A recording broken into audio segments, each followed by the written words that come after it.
Now let's move on. The Toronto Maple Leafs, they re-sign a Reimer, an embattled goalie for a 2-year deal, and it is common knowledge that Reimer and Carlyle do not like each other. Would that be a fair statement? That certainly seems to be the impression, although Reimer yesterday said that's overblown, he gets along fine. But what else is he going to say after agreeing to a 2-year deal? I think Reimer's an honest guy. I've never seen him lie. He said, I may not like the guy, I may have problems with him, but I respect him. That was the word. Yeah, okay?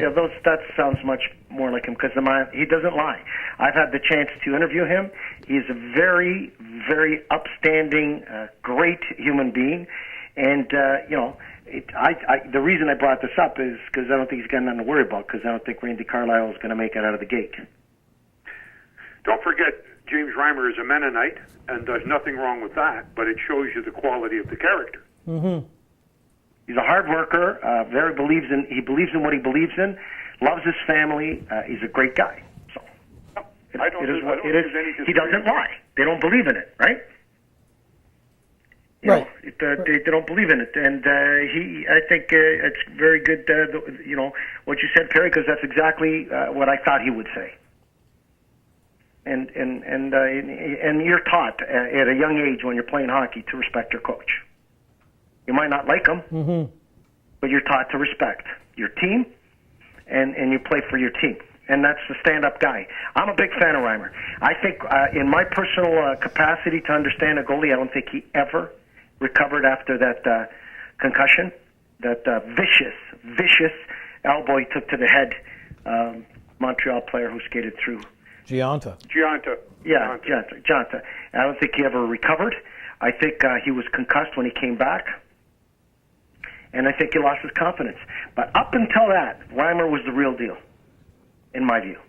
Well, he took him right to that Boston Game 7, and he was good. Yeah, if it wasn't for him, it doesn't go 7 games. I agree with you, Phil. Doesn't. Yeah. He was I very... agree with that. He let a couple. They're weak. There's no superstar between the two of them, unless Reimer comes back to his form and when he came to the Leafs before the concussion. And you never know, right? With goalies, you never know. These Some guys goalies started are off phenomenal, and then they just vanish into thin air. These guys started off the season last year playing lights out. They're getting outshot all over the place. As soon as they came back down to reality, the team was crap. The goalies bailed them out at the start of the season. But there's been a lot of goalies that have started off being phenomenal, and then they just, like a piece of rice paper on fire. Look at Brian Defoe for Boston. He played great. What happened to him? Where's Brian Defoe right now? You're right. I think he's long gone. Well, he had one supersized good year, try somewhere. Carey, the pet detective, the net detective from Washington. Phenomenal. Superstar. Where's he now? He's long gone, too. Will that be smoking or non-smoking, sir? Well, where is he? So, goalies traditionally might get hot, and then they get cold. And, Podman, the same thing. He got hot in Toronto. They went with him. They rode him. That was in your era, wasn't it not, Billy?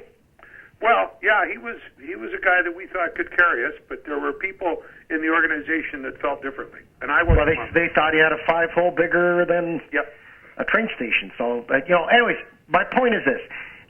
I believe Reimer could bounce back. He's young, very talented goalie. He needs somebody to get his confidence back. He looks very uncomfortable. He flops down. His pads look too big for him. I think it's an equipment issue, too, and a confidence issue. And once he goes down, he counts steamboats to get up. And Bernier, like Tony Ambrosia said, gets hurt fast. I think he's got issues with his groin that bothered Hasek in the last 4 or 5 years of his career. And once that groin thing starts and you don't rest properly, you're screwed. And if the muscle comes off the bone, it's major surgery. They got to staple it back on. Didn't he have surgery in the offseason? Never be the same. He's had never surgery. play again. Yeah. This is a sports hernia. Is that what he had? Yeah. Yeah. So it's just I think Reimer could come back, but the Leafs need somebody in net like Balfour did when he came here, and he did the reverse. They booed him. They called him the Seagull. They said it was the worst tandem in the history of the Toronto Maple Leaf organization, Eddie Balfour and Trevor Kidd, and Balfour shut everybody's mouth. Yeah, well, Yeah, I think what's going to happen here is if Carlisle does get fired, and one of you guys said, I don't think Carlisle's even going to make it to the first game. I don't know. That's what I said. Oh, Frankie, you said that, yeah. Yeah.